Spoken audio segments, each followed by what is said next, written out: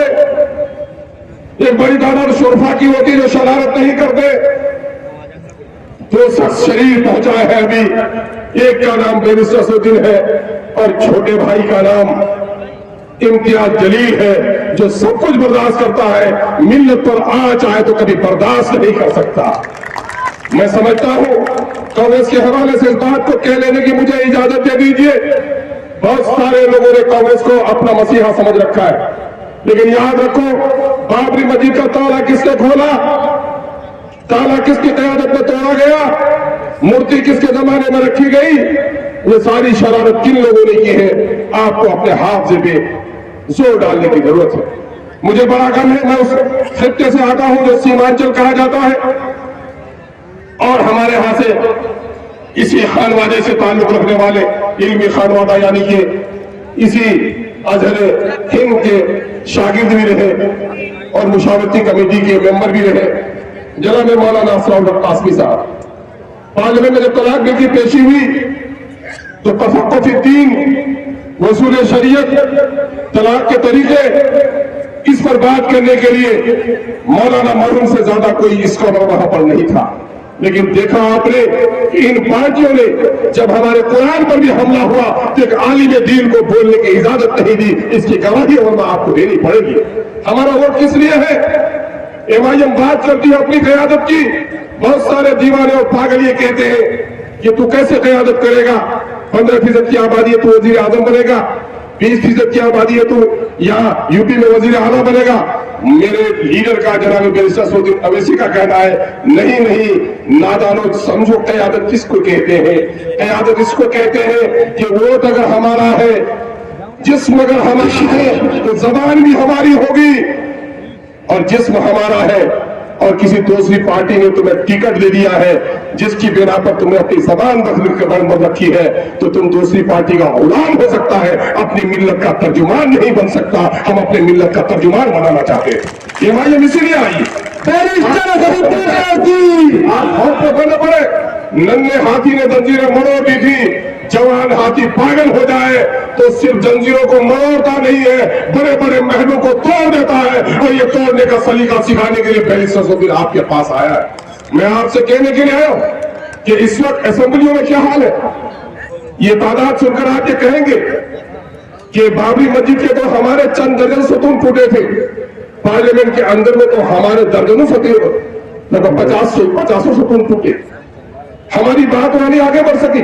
لیکن آپ کو شاید یاد ہوگا کہ ابھی پچھلے دنوں میں جب یوپی میں سپا کی حکومت تھی تو آپ کے تعداد کے تناسب میں تقریباً 70 MLA تھے ان کے. اب بات تاریخی جیت ہوئی, بڑی تاریخی جیت ہوئی تھی آپ کی. پورے وطن میں چرچا تھا کہ یوپی کے لوگوں نے بڑا اچھا فیصلہ کیا ہے. یوپی کے وزیر اعلیٰ نے بڑی حکمت کے ساتھ ملت کے لوگوں کو نمائندگی کا موقع دیا ہے. خوش ہو گئے تھے آپ, لیکن تعداد پہ مت جائیے, استعداد کو دیکھیے کہ تعداد آپ کی 70 کی تھی. لیکن میں سمجھتا ہوں, میں اس جگہ سے گزرا ہوں, میں جب رات کو گزر کے آ رہا تھا مظفر نگر سے تو مظفر نگر کی سنہری تختیاں لکھی ہوئی ملتی رہی تھی, دیکھتا رہا تھا. اور میں تصورات کی بستی میں پہنچ کر اپنے ماؤں بہنوں کی لوٹی ہوئی عزت اور عصمت کو دیکھ رہا تھا. اور اس وقت 70 کی تعداد تھی. لکھنؤ کے اسمبلی میں اس وقت مظفر پور میں ہماری ماؤں کی عصمت ٹوٹ رہی تھی, بیٹیوں کی عصمت ٹوٹ رہی تھی, جوانوں کے سینے پہ گولیاں چلائی جا رہی تھی, ہمارے املاک لوٹے جا رہے تھے. لیکن ان لوگوں کو زبان کھولنے کی اجازت نہیں ملتی تھی. تو میرے بھائیوں یاد کرو, کیا غلاموں کو جتاؤ گے یا اپنے ذمہ داروں کو جتاؤ گے تو آپ کی وکالت کر سکے. یہ فیصلہ آپ کو کرنا پڑے. یہ فیصلہ سیمانچل کے لوگوں نے کیا. میں سیمانچل کے لوگوں کا بڑا مرہون منت ہوں, اور میں ایسا بھی نہیں ہوں کہ گلیوں سے اٹھ کر آپ کو باتیں سنا رہا ہوں. اس ایوان میں رہنے کا مجھے موقع ملا ہے. میرے طرف تجربات اس معاملے میں, میں نے سوکل سیکولر پارٹیوں کے ساتھ بھی رہا, اور میں نے یہ دیکھا 12 ایسے مواقع آئے اسمبلی میں جب پارٹی کے لوگوں نے ہمارا ساتھ نہیں دیا. ہم نے کہا ایک عدد ٹکٹ تمہارا اور تو اس کی وجہ سے میں تمہاری غلامی کروں گا. میں غلامی نہیں کر سکتا. یاد ہوگا آپ کو ایک عدد ٹکٹ کے خاطر لوگ بہت سارے لوگوں کی قدم بوسی بھی کرتے ہیں. اختر الایمان اسحاق صاحب نے وقت کے حکمران کے ٹکٹ کو اپنے جوتوں تلے دبا دینے کا کام کیا, پرواہ نہیں کی, اور ہم نے اپنے نئی راہ نکالی. اور پھر یہی لوگ, یہی مسئلہ پسند لوگ, پنجرے میں رہنے والے لوگ, ہاتھیوں کے اسی نسل سے تعلق رکھنے والے لوگ جو بچپن کی کمزوری کو جوانی میں بھی سمجھتے رہے, ہم کو بہت سبق پڑھایا. اختر الایمان تم نے کیا کیا؟ تم اچھی پارٹی میں تھے, مقام بڑا تھا تمہارا. میں نے کہا ایسے مقام سے کیا مطلب؟ بندوق ہاتھ میں اور بندوق کی عزت تجھے اور بندوق چلانے کی اجازت نہ ملے تو ایسی بندوق کو پھینک دینی چاہیے. ایسی پارٹی میں رہو جہاں میرے حقوق پر مانو اور میں بات نہ کر سکوں, ایسی پارٹی میں رہنے کی کوئی ضرورت نہیں. اپنی بستی بنائی. سیمانچل کے لوگوں کو لاکھوں سلام کہ سیمانچل کے لوگوں نے ایک موقع دیا اور آج آپ کا 5 خادم چن کر کے بہار کے اسمبلی میں آیا ہے. اختر الایمان کو چوتھی بار منتخب ہونے کا موقع ملا. اختر الایمان کے لیے اسمبلی کی در و دیوار نہیں تھی, لیکن جب اب کی بار جیت کر آیا تو در و دیوار نے نئے انداز سے اختر الایمان کا, ان کے 5 ساتھیوں کا استقبال کیا کہ کوئی غلام نہیں آ رہا ہے بلکہ اپنی ملت کا ترجمان آ رہا ہے.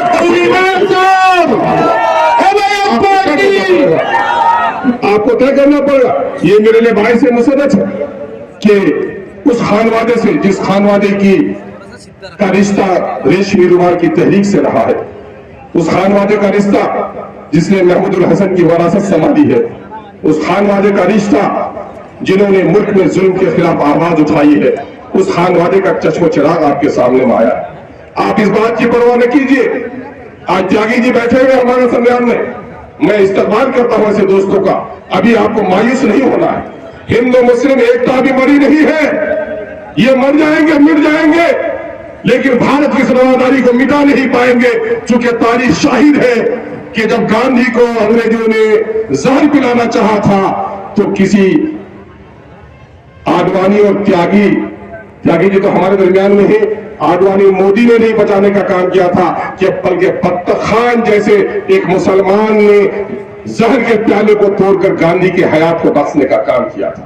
اور یہ بھی مجھے معلوم ہے کہ اکشردھام کے مندر پر جب حملہ ہوا تھا تو کسی ہندو سپاہی نے نہیں بلکہ اللہ رکھے اس مسلمان نے اپنی جان کی بازی لگا کر مندر کی حفاظت کی تھی. اور آج جا کر کے کشمیر کی وادیوں سے پوچھو کہ بھارت کی حفاظت کے لیے سب سے زیادہ اگر شہید ہونے والا کوئی ہے تو اسی کلمہ کو پڑھنے والا ہے. چونکہ یہ صاف کہتا ہے نہ کربل میں نہ مقتل میں نہ شاہ کے آگے مومن جھکتا ہے, فقط اللہ کے آگے کسی ظالم کے سامنے میں نہیں جھکتا ہے. اس لیے آپ کو خوف نہیں کھانا. بہت سارے مسئلے پسند آپ کو آ کر سمجھائیں گے کہ ارے میاں ابھی تو بی جے پی کو روکنا ہے, ابھی تو سب کو ایک طرف ہو جانا ہے. اس بڑے میاں سے پوچھئے کہ بڑے میاں پچھلے الیکشن میں آپ کا کیا فرمان تھا, اس سے پہلے کیا فرمان تھا؟ ہمیشہ تو یہی کہتے رہے. ان 75 سالوں میں ہم نے کھویا یا پایا؟ ملک اس وقت آزاد ہوا تھا, 23% ملازمت ہمارے حصے میں تھی, اور آج ہماری 7% کی 8% کی ملازمت بھی اس اسٹیٹ میں نہیں ہے جہاں ہماری تعداد 15 اور 30%. اس مقام پہ کس نے پہنچایا؟ کسی مسئلے کو اس نے پہنچایا. آپ کو باخبر اور ہوشیار ہونا پڑے گا میرے بھائیوں, اپنی نسلوں کے لیے ہونا پڑے گا. اس ملک میں اپنی دین کی حفاظت چاہتے ہیں, اپنی تہذیب کی حفاظت چاہتے ہیں, گنگا جمنی رواداری کی اگر حفاظت چاہتے ہیں تو آپ کے اپنے صفوں میں لیڈر پیدا کرنا پڑے گا. یہ اللہ کا بڑا کرم ہے, ایک لمبے عرصے کے بعد ہمارے صفوں میں لیڈر نے جنم لیا ہے. اور آپ نے گاؤں میں دیکھا ہوگا ایک عورت 10-12 سال تک باج ہو جاتی ہے تو بچے کے لیے بڑی بے قرار ہوتی ہے. کبھی پڑوسن کے بچے کو گود میں لیتی ہے, کبھی کوئی عورت بھیک مانگنے آئے اس کے گود میں بچہ ہو تو تھوڑی دیر کے لیے اس بچے کو بھی سہلاتی ہے. لیکن اگر 12 برس کے بعد اس عورت کے آغوش میں کوئی بچہ جنم لے لے اور وہ بچہ بھی کوئی کالا کروٹا نہیں, معذور نہیں, بلکہ چاند سے بھی زیادہ خوبصورت, تو کیا پھر پڑوسن کے بچے ہی کو عورت گود میں لے گی یا اپنے بچے کو گود میں لے گی؟ بتاؤ. میں سمجھتا ہوں عقل یہی کہتی ہے کہ کتنی بدنصیب ہوگی وہ عورت جو 5 پن میں دوسرے کے بچوں کو گود لیتی تھی,